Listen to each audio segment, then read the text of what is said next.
대구 경북은 대한민국 자유우파의 성지입니다.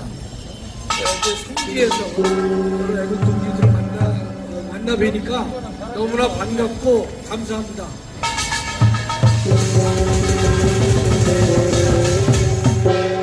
대구 경북은 자유우파의 성지였지만 지금 같은 대한민국이 위기 상태에 있을 때에는 더욱더 대한민국 지키는 최후의 보루가 대구 경북이라는 사실을 여러분들이 명심해 주시기 바랍니다. 그래서 승리의 주력군이 되는 것이 대구 경북이 되어야 될 줄 믿습니다. 여러분, 대한민국은요 얼굴을 둘 수가 없습니다. 대통령이 비상계엄을 통해서 국민들을 학살하지도 않았고 또 자신의 임기를 연장하려고 헌법을 개정한 바도 없는 상황이고 또 나라를 팔아먹지도 않았는데 지금 대통령은 반국가 반란 세력들에 의해서 현재 실험실에 생쥐 같은 신세가 되어버렸고 난도질을 당하고 있고 현재는 구치소에 구금된 상황이 됐던 것입니다. 정말로 가슴 아픈 일이 아닐 수가 없는 것이죠. 이 반국가 세력인 민주당은 대한민국 행정부를 완전히 황폐화시켰습니다. 대통령, 국무총리, 감사원장 이하 수많은 공직자들을 조건 없이 무조건으로 탄핵을 시켜서 대한민국 행정부를 마비시키고 황폐화시키면서 대한민국을 장난감으로 만든 인간들이 바로 민주당이 아닐 수가 없는 것입니다. 대한민국은 단순한 정치 투쟁을 하는 것이 아니라 헌법을 지키려는 세력과 헌법을 무너뜨리는 세력과의 한판 승부가 되는 것입니다. 여러분, 김일성의 회고록의 이름이 세기와 더불어입니다. 신영복이 쓴 책이 더불어 숲입니다. 신영복을 따르는 단체가 있는데 그 단체 이름도 더불어 숲이고 지금의 이재명이가 속해 있는 그 정당도 더불어 민주당으로 되어 있습니다. 김일성, 신영복, 민주당이 더불어라는 말을 함께 쓰고 있는 것인데 그들 사이에 연관관계가 저는 있다고 믿고 있는 것이에요. 원래 더불어라는 단어는 함께라는 뜻이기 때문에 아름다운 내용이지만 그러나 김일성과 신영복과 민주당이 말하는 더불어 속에는 그 안에 독이 들어있는 것이고 칼이 숨겨져 있다는 사실을 여러분이 인식해야 할 것입니다. 지금 여러분 우리 대한민국 너무나 아픈 상황입니다.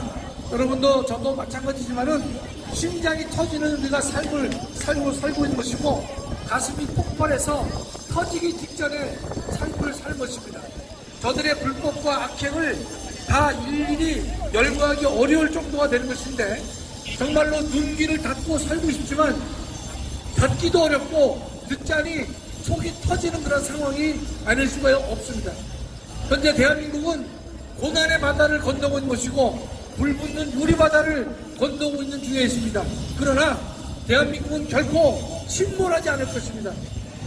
또 대한민국은 결코 이대로 엎어지지 않을 것입니다. 여러분, 대구 경북의 모든 애국 동지들 한마음이 되어서 대한민국을 불태우려는 자들을 우리는 불태워서 저 땅쪽으로 꺼지게 만드는 것이 우리의 사명이라고 저는 생각하고 있습니다.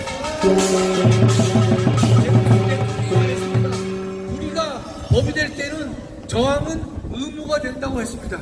지금의 헌법재판소를 본다면 헌법 수호 세력이 이념 수호 기관으로 전락을 해버리면서 각종의 법률을 위반하면서 헌법재판을 진행하고자 하는 것인데 여러분, 이에 대해서 우리 대한민국 모든 애국 국민들은 분연히 일어나서 불의와 싸워서 이겨야 될 것이라고 믿습니다. 여러분, 이 자리에 보이신 분들은 제가 볼 때 청년은 아닌 것 같아요. 그러나 여러분들은 청춘이십니다. 청년은 아니지만 청춘이라는 뜻이죠. 청춘은 뭐냐? 불의에 분개할 수 있는 사람이고 불의에 저항할 수 있는 사람이 청춘인 것입니다. 불의에 침묵하지 않고 회피하지 않는 것이 청춘이 되는 것이기 때문에 이 자리에 참석하시는 모든 대구 경북 애국 동지들은 청춘이시기 때문에 우리 모두 함께 우리와 싸워서 이겨야 될 것입니다. 여러분, 지금 헌법재판소에 돌아가는 추세를 보면요, 여러분들 자신감을 가지셔도 됩니다. 이상민 장관의 탄핵은 8대 0이었었는데 얼마 전 이진숙 방통위원장에 대해서는 4대 4로 기각이 됐습니다. 이 4명은요, 문영배를 중심으로 한 4명은 어떤 수를 써도 이번에 대통령에 대해서 탄핵을 인용할 사람들이란 말이죠. 그런데 여러분, 이진숙 4대 4가 마은혁 후보가 임명되지 못하고 있는 현상을 여러분이 잘 주목하셔야 됩니다. 마은혁 후보에 대한 선고를 하려고 하는 날, 잘 아시다시피 2시간 전에 선고를 연기했습니다. 헌법재판소 35년 사상에 이런 일은 없었습니다. 왜 선고를 못하고 연기했겠느냐? 내부적으로 4대 4로 싸우고 있기 때문에 그런 것입니다. 탄핵은, 이 권한쟁의는요, 5대 3이면 되는데 한 사람을 가져오지 못해서 문영배가 그때 선고를 못했는데 지금도 마은혁에 대해서는 선고 일자를 잡지 못하고 있다는 사실을 우리가 주목할 필요가 있습니다.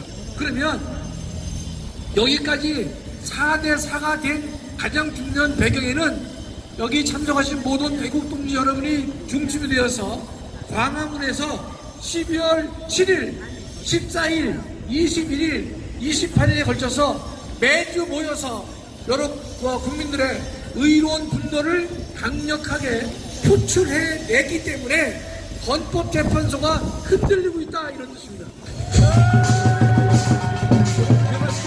12월 7일 날은 대통령의 탄핵이 기각된 날입니다, 국회에서. 그러나 14일 날 소추가 의결됐지만, 그러나 모든 국민들이 분연히 일어나서 싸워서 지금까지 왔기 때문에 박근혜 대통령 당시에는 지지율이 4%밖에 안 됐지만 지금은 대통령 지지율이 51%가 됐던 것이고, 탄핵을 찬성하지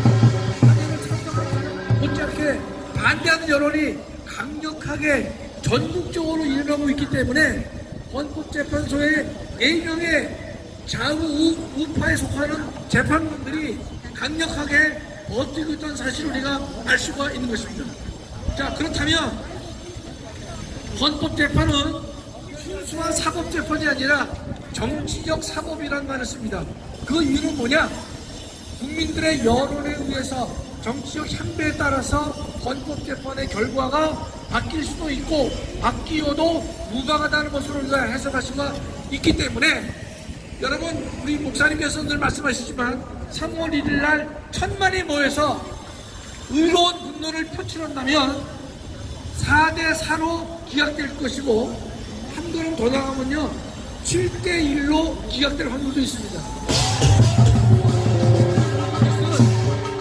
우리 자유 우파의 성지인 대구 경북의 애국 동지들이 먼저 선봉에 서서 대한민국을 이끌어 주신다면 충분히 4대 4로 기각된다고 저는 확신하고 있습니다.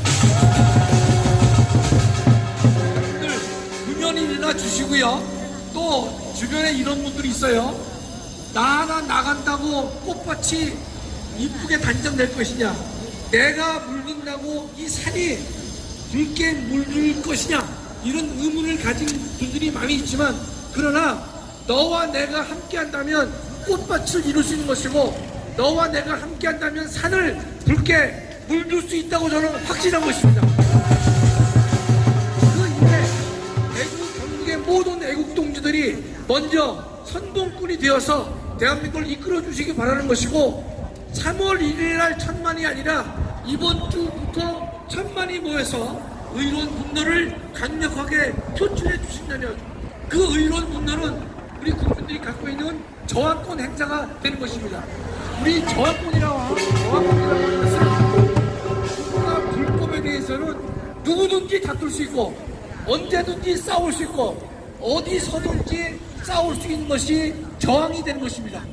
그렇다면 여러분, 이번 토요일 또 3일절 날 우리 대구 경북의 애국 동지들이 선봉꾼 분이 되어서 적극적으로 참석해 주셔서 서울 전체를 메워주시기를 간절히 부탁을 드립니다. 국민혁명을 완성시켜야 될 것이고, 이번에 대통령이 반드시 살아 돌아올 수 있도록 우리가 혼연의 힘을 다해서 애국 정신을 발휘해야 될 것으로 확신합니다.